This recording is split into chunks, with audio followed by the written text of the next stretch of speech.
Will you play with me?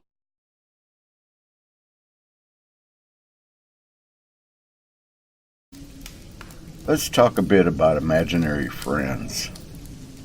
How can you tell the difference between a spirit and a child's imaginary friend? Most kids have imaginary friends, particularly under the age of 5. I'm not a psychologist, but I did speak to one who informed me imaginary friends at that age are quite common and to be expected, and children will carry on conversations with them from time to time. So, what's the difference between a spirit and an imaginary friend? Well, imaginary friends tend to be flexible to a situation. When you ask your child about details about them, they'll often pause to create an answer. Frankly, it's quite adorable, and at times fun to experience.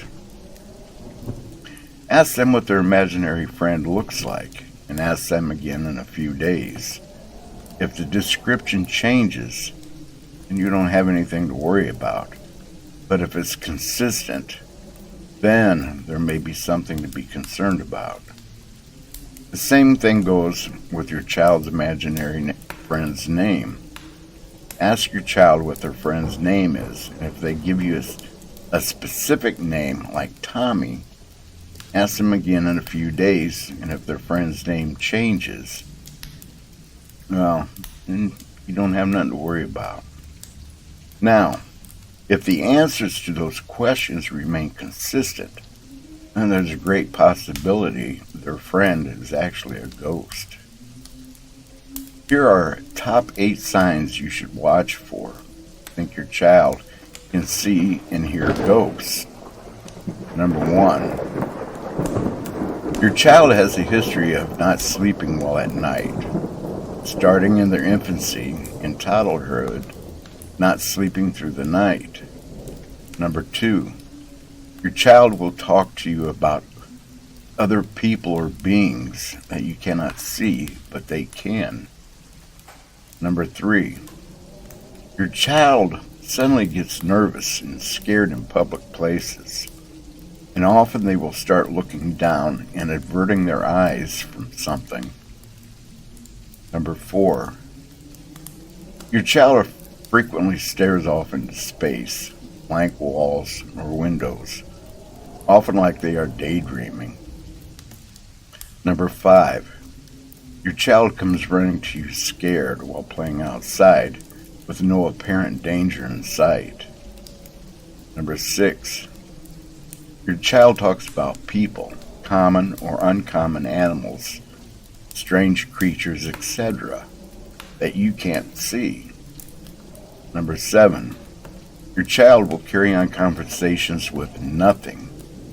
Often, they will be looking into blank space, a wall, door, window, or a mirror. Number 8, your child shares their food and drink with seemingly non-existent beings. Should you be worried about it? In most cases, no. However, you should keep a close eye on your child and watch for behavioral changes, especially if the changes are negative. I'm going to play a video for you. It's 4.5 minutes long, and it's called The Real Reason Why Kids Have Imaginary Friends.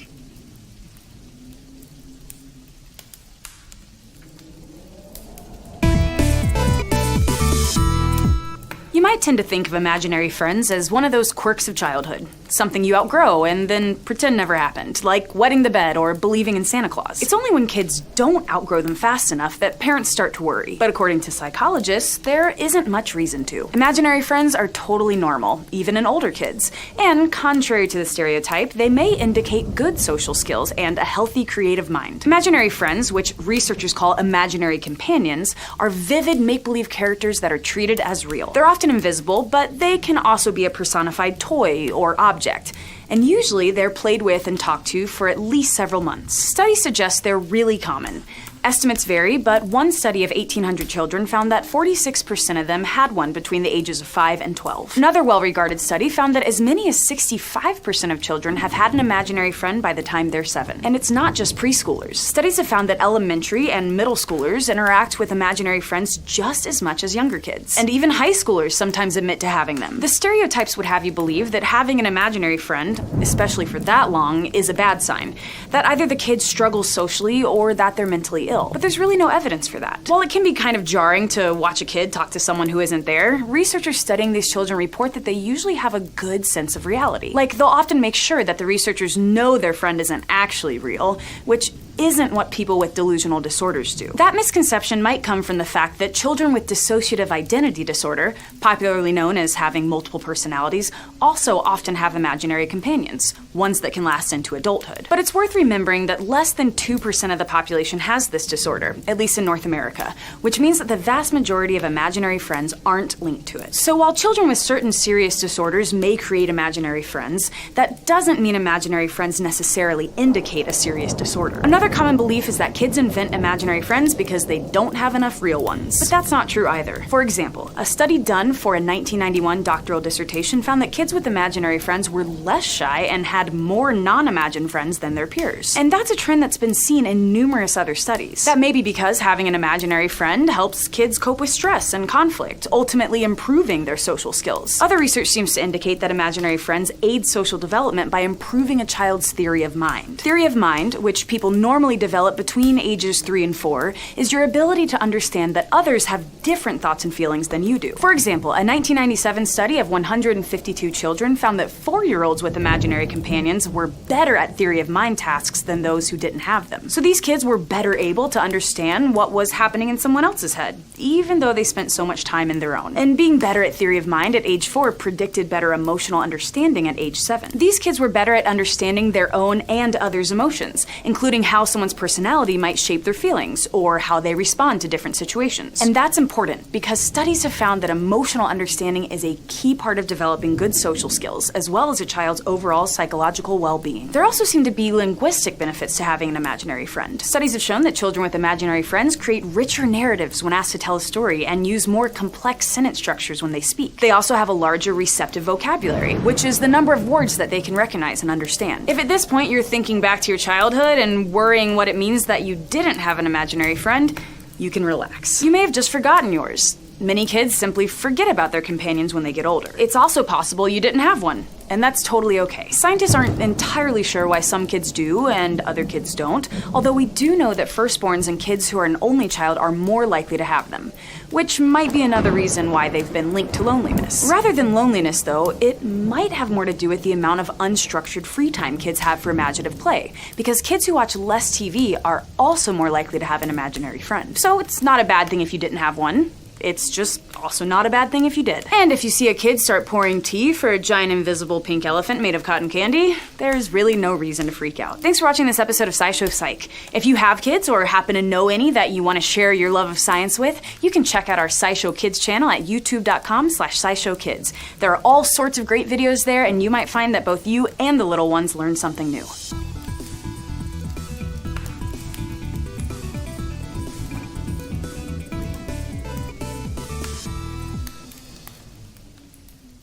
Here are some negative behaviors you should watch for. Violent tendencies. Watch for signs of violence aimed towards other members of your family or other children and or adults not directly related to you, such as your child's playmates or neighbor. Sometimes these violent tendencies can be directed at pets or other animals. You can't rule out the chance that your child could be a sociopath.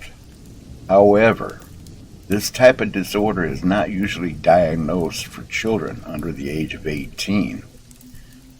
There are some signs you should watch for in your child to help determine if they could be a sociopath or a psychopath. And here are some of them. Destructive tendencies. Watch for signs of destructive tendencies, such as breaking their toys or the toys of others. breaking of household furnishings like vases, mirrors, windows, and so on. Lying. All children tell a fib from time to time, but if this behavior is persistent, and most of the time the excuses are so outlandish, you need to consider whether or not your child is being influenced by an outside source. Make-believe friends usually won't tell your kid to do bad things, okay? But if there's a negative spirit disguising themselves as a little kid, telling your child to do things, and sometimes pressuring them into doing it, then you got a serious problem there, and you need to get some help for it.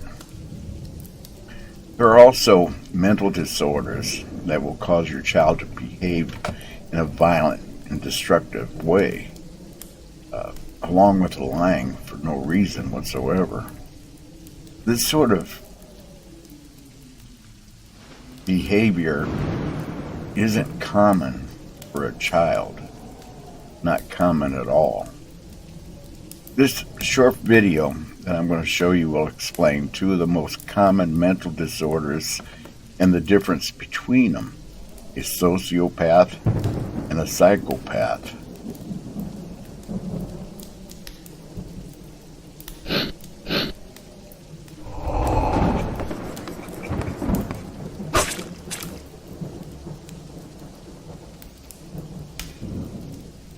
Five differences between sociopaths and psychopaths. People often confuse sociopaths with psychopaths, which is not surprising since the two share features of antisocial personality disorder.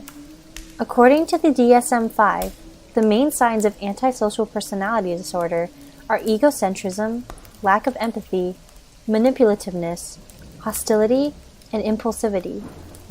Despite these similarities, however, there are some differences between sociopathy and psychopathy. 1. Psychopaths do not have a conscience. This is arguably the main difference between psychopaths and sociopaths. While sociopaths are capable of feeling remorse and guilt, psychopathic traits include lack of empathy and lack of guilt and remorse. 2. Psychopaths are manipulative and calculating. With their charm and charisma, psychopaths can be extremely manipulative and calculating. They are very good at maintaining emotional and physical control so as to organize their criminal behavior. Sociopaths, on the other hand, are less organized and are more likely to spontaneously commit crimes. In this sense, sociopaths are more normal compared to psychopaths. 3. Sociopaths are able to form relationships with others. Because sociopaths are capable of feeling remorse, they are also capable of forming deep emotional attachments, such as with friends and family. Psychopaths are unable to do this because of their lack of empathy. 4. A psychopath's brain is different from other people's. Interestingly, the brain of a psychopath is different from that of other people. The prefrontal cortex, which is responsible for decision-making, social behavior, and personality expression, and the amygdala, which is responsible for emotions, do not light up in the psychopath's brain scan, which means there's little to no activity in these regions. 5. Psychopathy is a more severe form of sociopathy. In sum, psychopathy is a much more severe form of sociopathy. Thus, you can say that all psychopaths are sociopaths, but sociopaths are not necessarily psychopaths. So what are your thoughts about these differences? Have you ever met someone with either of these traits before? Let us know in the comments below. If you like this video, make sure to check out our other social media for more content. And don't forget to subscribe. Thanks for watching. So, okay. First of all, don't let your britches get all knotted up on you. Okay? Just because your child is acting out with different violent tendencies related to being a sociopath or a psychopath, it doesn't mean they are. Okay? Little children, they don't know the difference between right and wrong. It is our job to teach them, okay? And if there's a spirit there, an evil spirit, they're going to tell your kids to do things that they know is wrong, but your child doesn't. Like breaking the mirror or hurting the dog or the cat or whatever, okay? And it's quite common for that to happen, okay? So keep an eye on your child, okay? And if they tell you something like, well, my friend told me it was all right, then you got something serious to worry about, okay? This last video is about a young woman. She had an imaginary friend when she was a child, and something quite interesting happened to her. Now, I'm going to let her tell you her story, and you be the judge of it. Did she have an imaginary friend? Or was she playing with a ghost?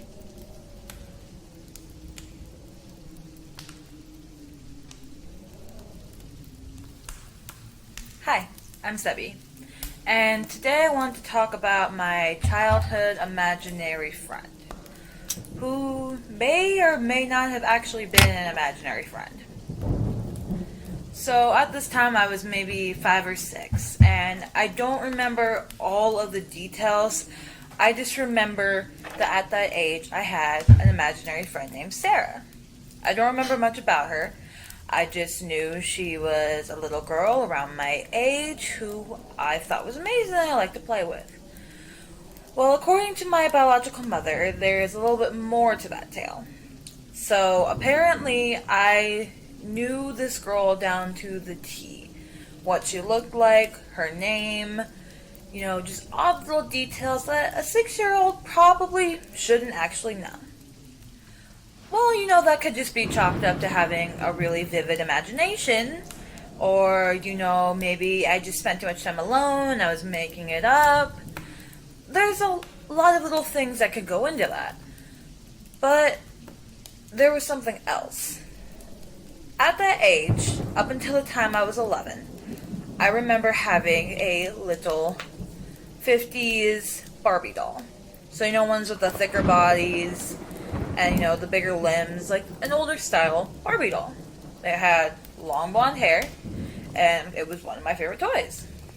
Well, how I got that toy is very interesting because it has to do with my imaginary friend. So, according to my biological mother and my stepfather, when I was about 6, I came home from school one night and started bothering my stepfather, David. And I kept telling him, Daddy, there's a doll in the vent. There's a doll in the vent. And he thought I was just making up and bothering him. And he kept, just kind of pushing me off about it.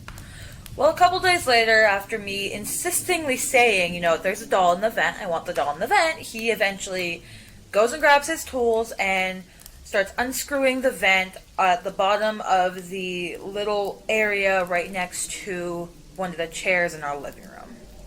Well, he unscrews it and looks down with his flashlight. And I remember the flashlight because it was this big, bulky one, like the one that security guards use, because that's what his job was. And he flicks it on, and he's looking down, and all you see is hair. Now, I remember seeing the hair. I remember being very excited about it all. Although I don't think my parents were as excited as I was. He pulls it out, and it's this little doll. And I'm all excited and I want it, and my mom will not let me have it. Kelly, my biological mother, she takes it from me, takes it to my grandmother Nancy, and they're trying to figure out how I knew it was in there. And I don't know the exact reasonings or what exactly they did, but they clean the doll up and they give it back to me. And how'd you know it was in there? How'd you know that doll was in there, Stephanie? I don't know. I have no idea. Sarah told me.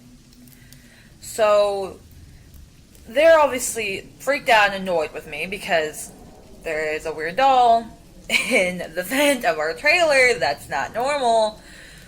But they let it go, and I have the toy, and no one ever really says anything about it, and I had it up until my trailer burned down when I was about 10. Yeah, about 10. So, it was just a strange thing that happened. Anyway, I hope you enjoy the story of my little doll that my good friend Sarah gave to me. Was she a ghost? Was she not? Did I make it up? Did I just see the hair in there? I don't know. I don't really remember. I only have the information that I can vaguely remember from that age and the information given to me by my parents. So, until next time, bye. Like I said, imaginary friends for little children are quite common. Okay? But sometimes an imaginary friend isn't imaginary. Sometimes that imaginary friend is actually a spirit. It could be an evil spirit, or it can be a spirit of a child that passed away.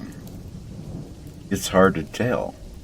If you have any concerns about your child, please feel free to contact us, and we will discuss it with you, okay? You can get a hold of us on Facebook, or you can get a hold of us on our website, okay? So, you all have a good night.